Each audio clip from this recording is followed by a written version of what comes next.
Have you ever seen something from the corner of your eye that wasn't there when you looked again? How about hearing from a friend of a friend that while they were hiking somewhere, they thought they saw something impossible, but when they spoke to a ranger, there was always a simple explanation that left you unsatisfied? My name is Jack, and this is my colleague Chris, and we are senior wardens for the Creature Conservation Initiative. We protect the world from the creatures of superstition and myth, but more importantly, protect those same creatures from the world.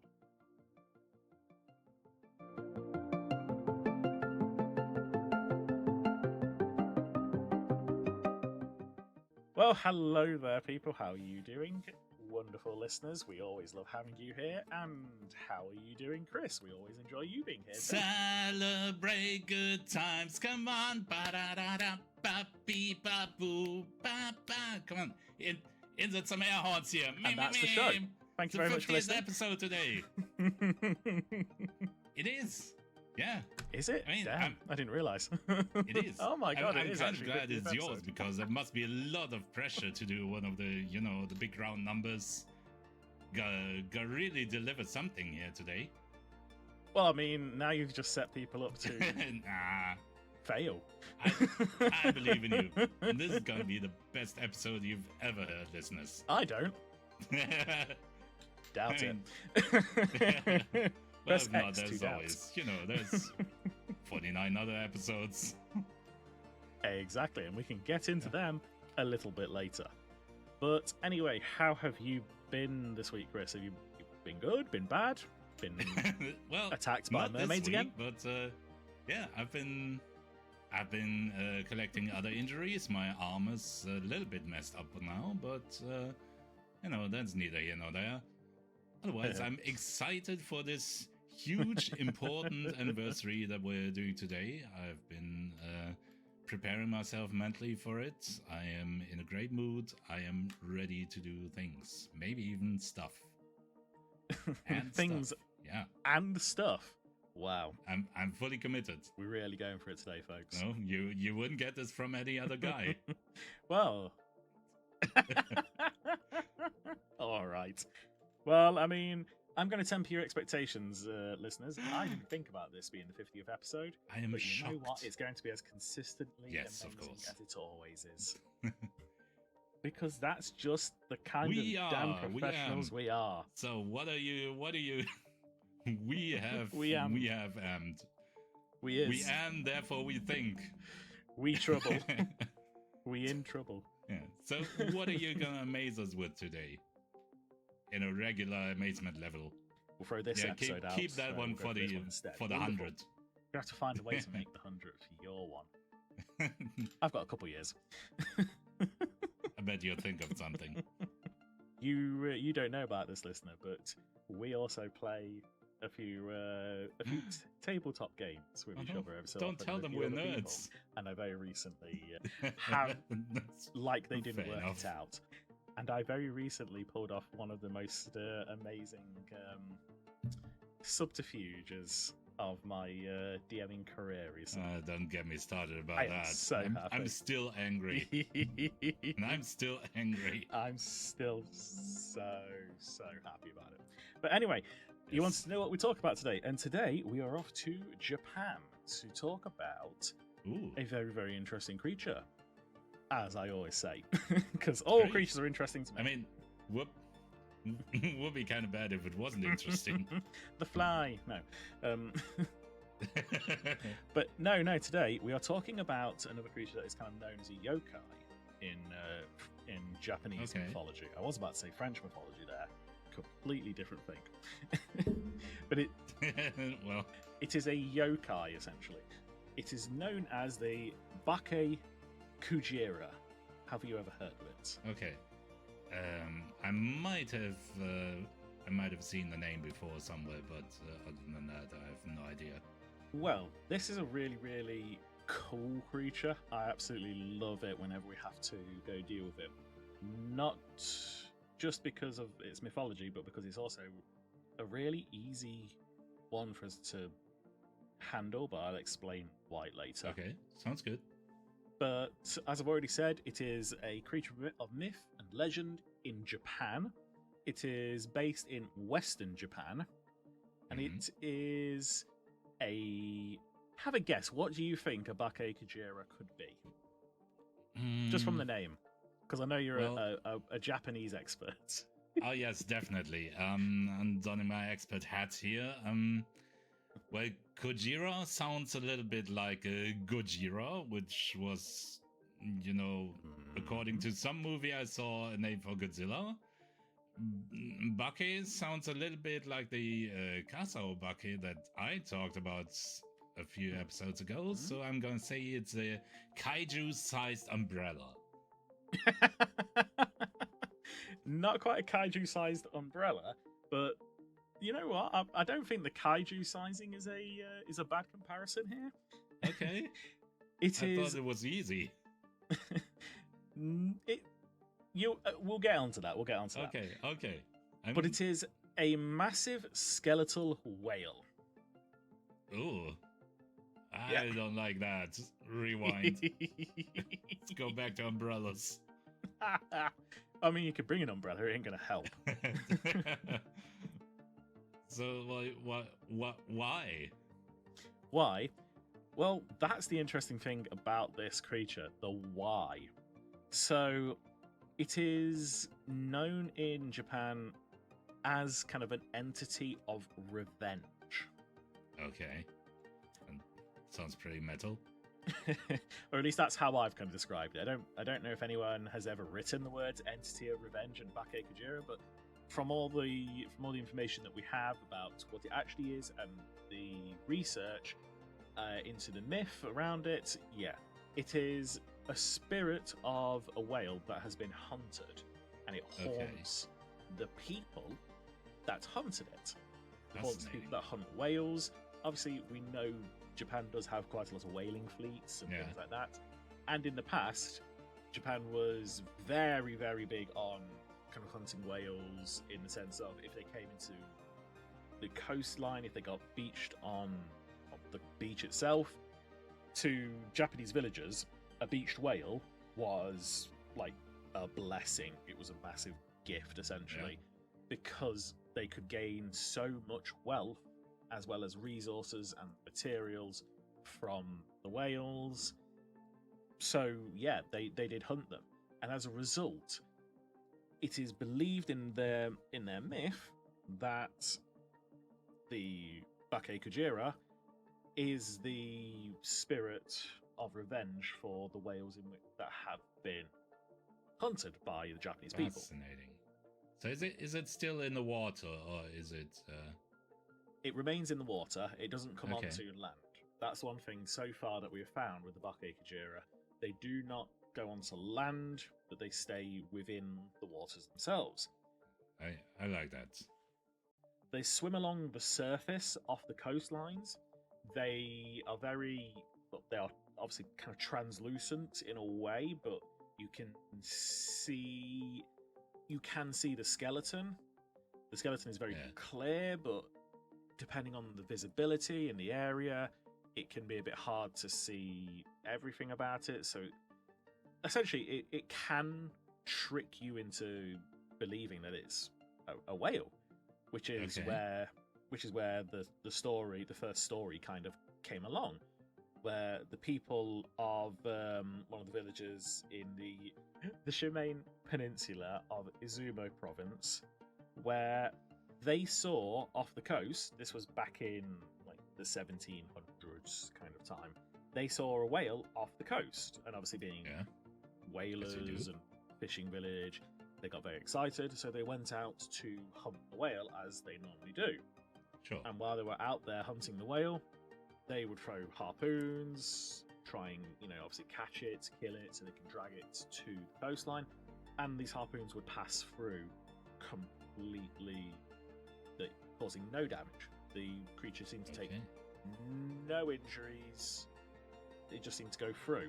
But to them, they could see a whale until all of a sudden it started to turn translucent, started to become skeletal.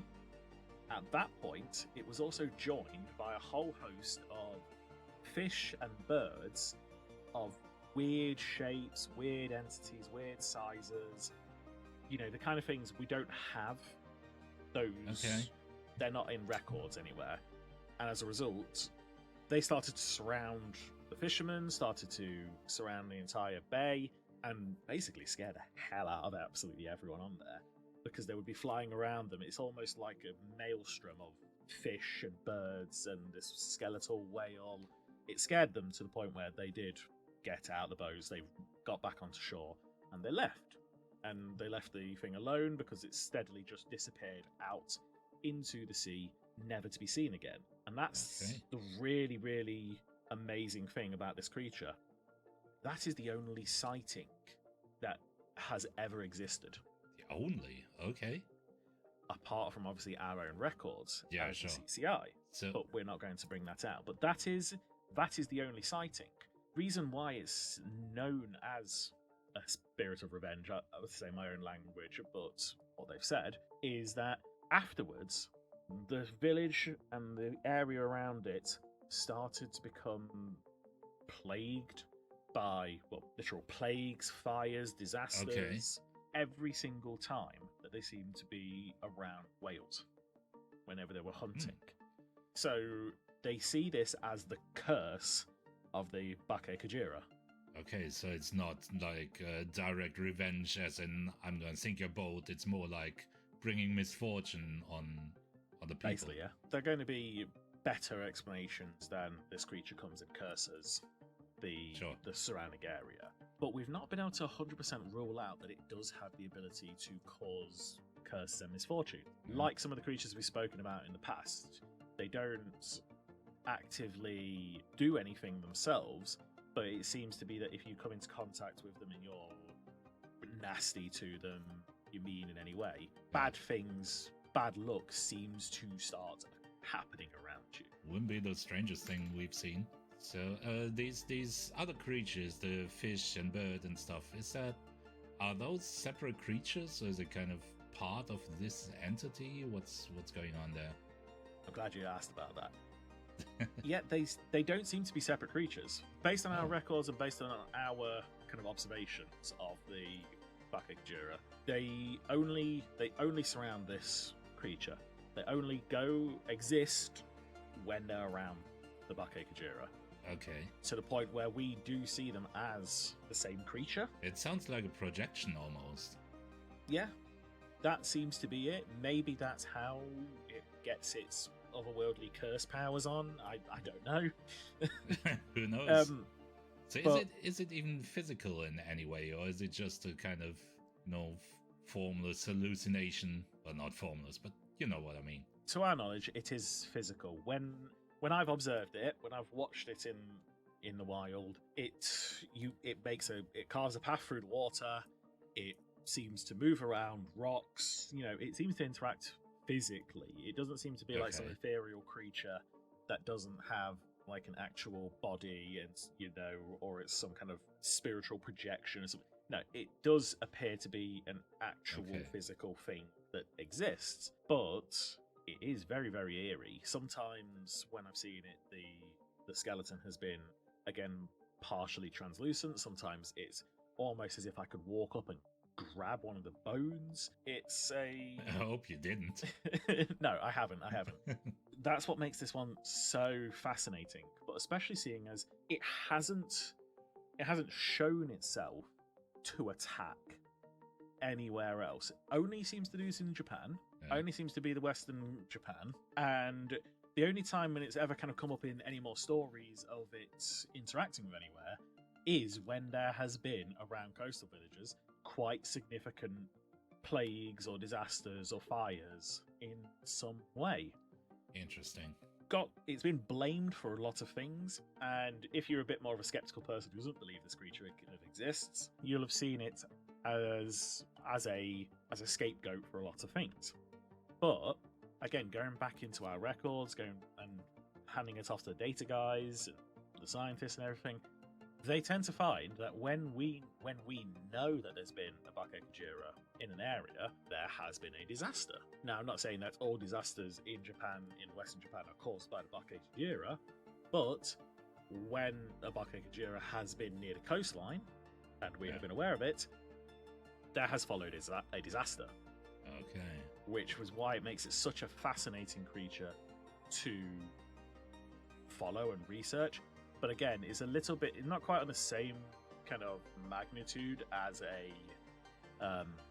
as the Leviathan, but it's one of those ones where what do we do? Like, we can't directly interact and prevent this from doing its thing. I was wondering about that. But luckily, it seems to not actively go and harm boats or kill people or interfere with people. It just seems to be a bit of an auger or disaster. Absolutely. It's also terrifying in a way that most other creatures are not. You know, most things, if they are dangerous, they are very directly dangerous. This is a very different category. It's such an odd one to deal with, which is why, again, I really enjoy it anytime I'm sent out to go and deal with it, or at least to... deal with it is not the right word for this creature. It's more observe. Okay.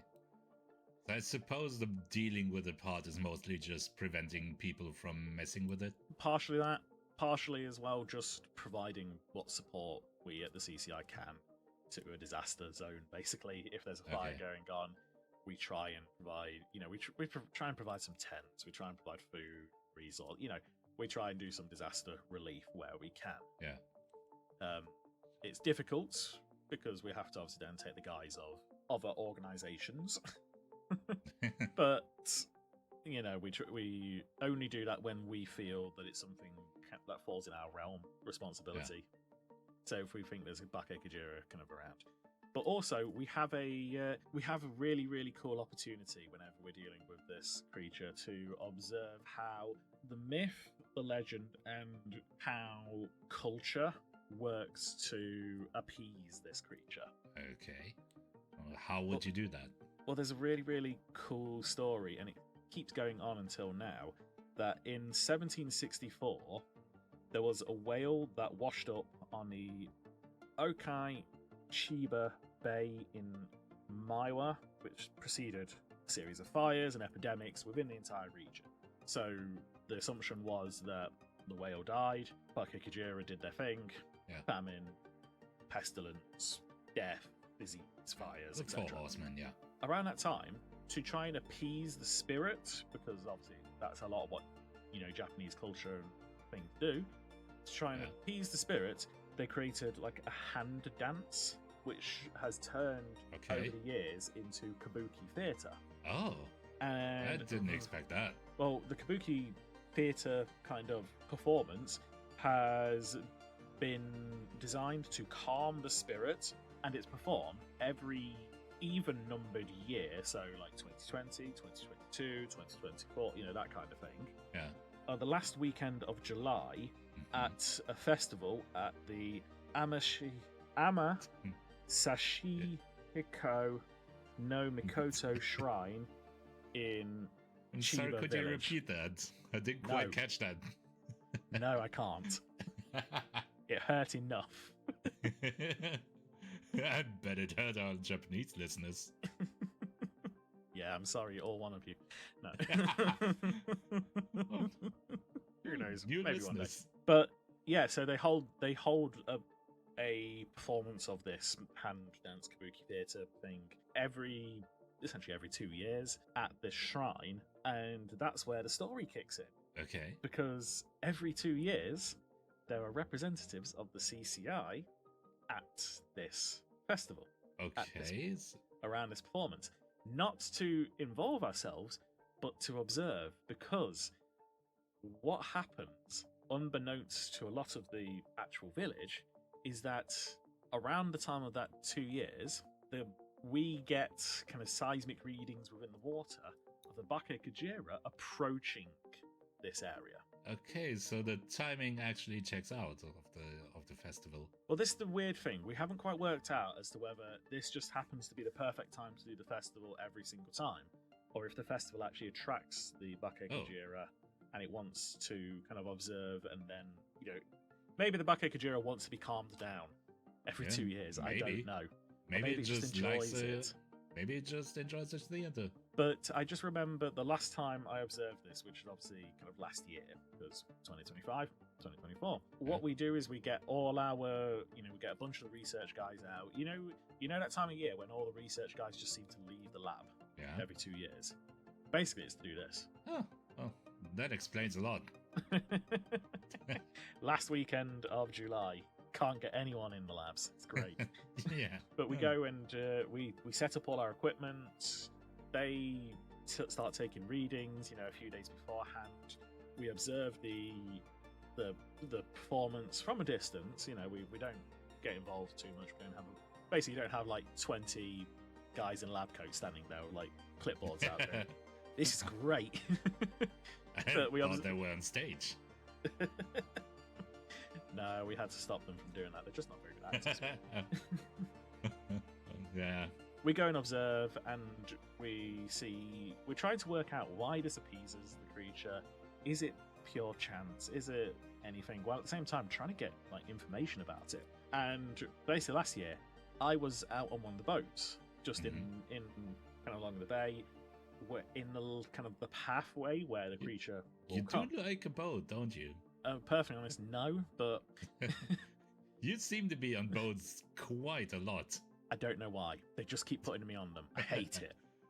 Okay. Well, to be fair, I probably liked it at one point, if I'm being completely honest. And then they kept on putting me out on boats when I'm dealing with absolutely terrifying creatures like the Leviathan. Yeah, that's fair. You hunt the Leviathan a few times. You don't really want to be on boats. Yeah, not really. Don't want to be anywhere near water. Yeah, so I was just out on one of the boats, just essentially observing. I was getting video footage with a few of the research guys, doing their things. Taking water samples, see if it changes anything to do with the water, all that kind of thing.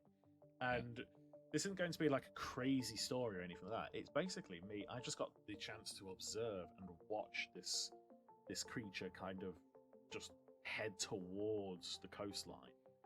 And it's incredible to see, just watching the kind of the area around it as it's approaching just being clear, and then as it gets closer and closer, birds of like weird geometric shapes and sizes and odd kind of beaks and all these weird things that don't exist in our textbooks just appearing. And then if you look in the water and like on top of the water, and to be fair, I did put on a diver's kit and kind of stick my head underneath the water. You did. It was a low boat. I stuck my head into the water just for a little while so I could see. And yeah, again, these really, really odd fish that just don't conform to anything that we know.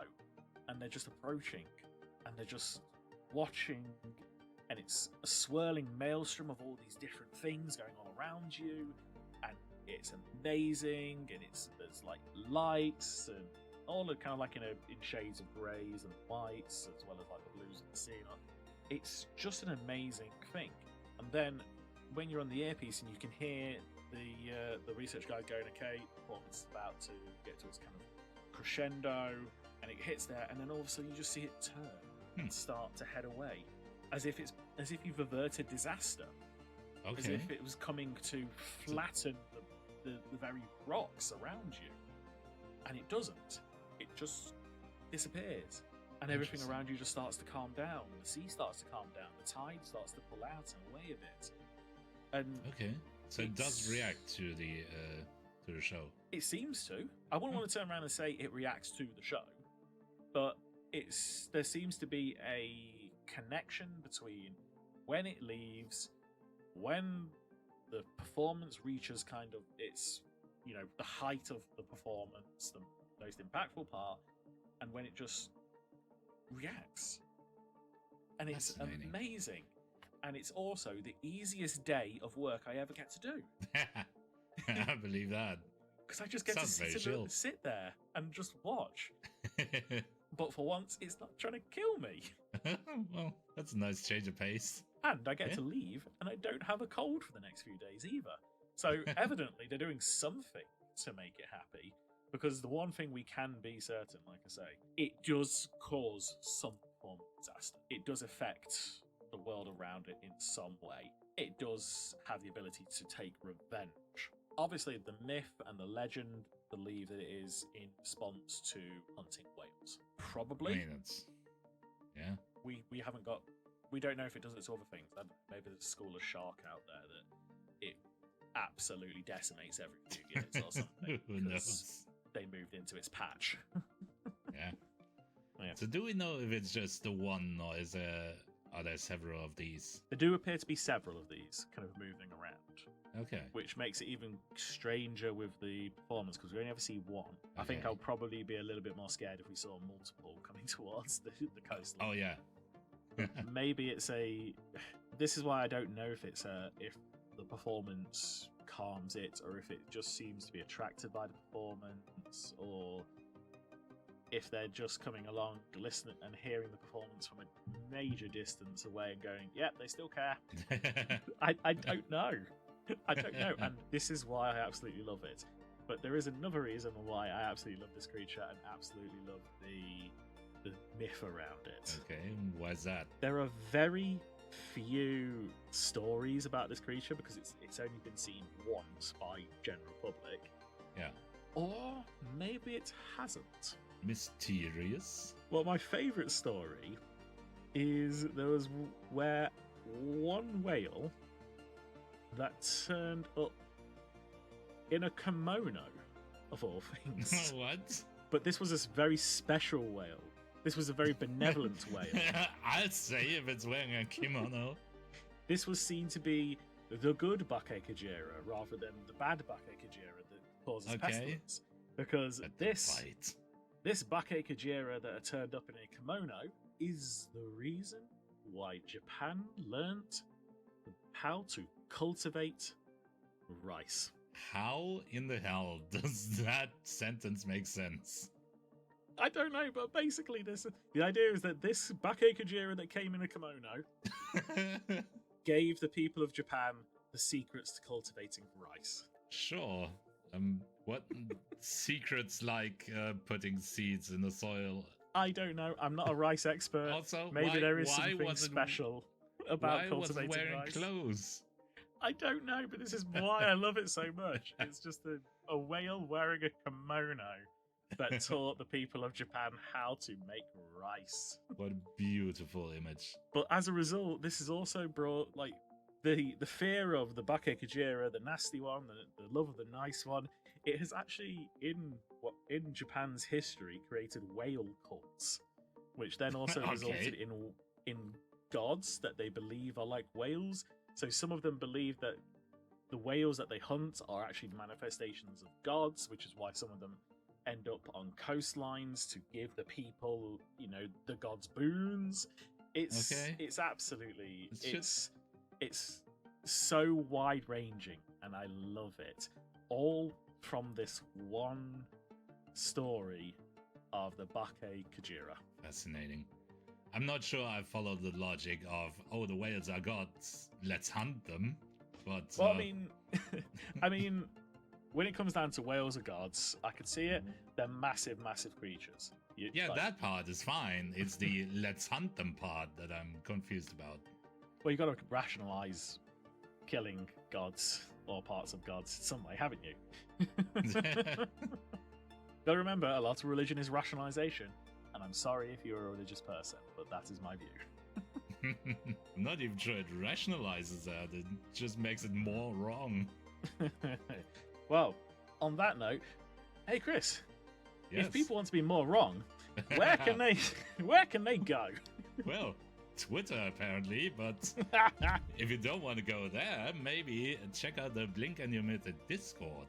You can find the link in the episode description, and it's a wonderful place where you can talk about episodes we have done and chat about creatures we have talked about. You can suggest other creatures for us to talk about, because between Jack and I, we have seen a lot of stuff, and chances are we can tell you something more about them. You can just, hang out with fellow nerds who are into this weird little podcast and, don't be ostracized anymore. And, Yeah, come to our Discord and don't be ostracized. Exactly. Be among the other freaks. Be And, among you know- the other freaks. We're Yeah. opening a circus. And I don't know. I think there's something else they can do to not be freaks anymore. I don't know. Do you have any idea, Jack? Not a clue about how they can stop being freaks, but if they want to continue being freaks and love our podcast, you can go and listen to more things on Spotify. We are on YouTube as well if you would like a slightly animated version of our logo while you're listening to things. Find us, Emphasis like on us. slightly. Emphasis on slightly. Hey, Chris here put a lot of effort into creating that. I got to laugh at him while he was ranting about how difficult this simple thing should be. It was wonderful. Maybe one day he'll tell us all about it. Oh yes, a special episode where I rant about DaVinci Resolve. Set it in for a riveting 3 hours episode. At which point I get to tell him the really, really simple and stupid way, which he hated. With shortcuts. It's great. It's but it is. But anyway, give us ratings. So wherever you are, 5 stars, thumbs All up, of the stars. likes, all of it. Whatever takes your fancy and whatever tickles your pickle. No, let's not do that. It's a British We're saying. a You'll love it. family-friendly podcast. But also subscribe, Sometimes. follow, get updates on when we put episodes out. Yes. Anything that kind of just gets you loving this more. Anything that gets you involved in it more. Get yourself deeper into the hole that is this So deep. show. You know what can never go wrong? Digging extremely deep and greedily. Nothing bad has ever happened from that. So go as deep as you possibly can. Yeah, no one knew we were nerds. But also listen to more episodes because, as Chris has said, there are just loads and loads at this point. There are so many episodes So that you many. could listen can't to even of count different them. creatures, and you don't have to go and listen to them in order. You can go find a creature that you enjoy and just go nuts, and maybe it will lead you on to enjoying the rest of this podcast. I know you probably don't enjoy this part, but it's important. But also share this with people that you love. Share this with people that you don't love. Use it as a way to make people leave you alone. Whichever way you want to do it, as long as other people are listening and we get more views and listens, I'm happy. Yes. Share with everyone. If they don't listen to it when you tell them to, tell them the Bake-Kujira. Kujira is gonna come to them. That would Kojima? have been better if I remembered the name of what we were talking about. But That's staying in. That's my edit. well, I know you always make me look good. Every single time. Yes. But Anyway. thank you very much for listening. Thank you very much for sitting through that rambling part at the end. You may not like it, but honestly, it is probably my favorite part of all of these podcasts. This absolute inane rambling that we do. It's wonderful. Absolutely. No, But, we're getting old. Rambling is our favorite activity at this point. Exactly.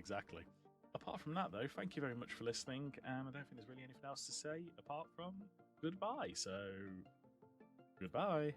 Goodbye.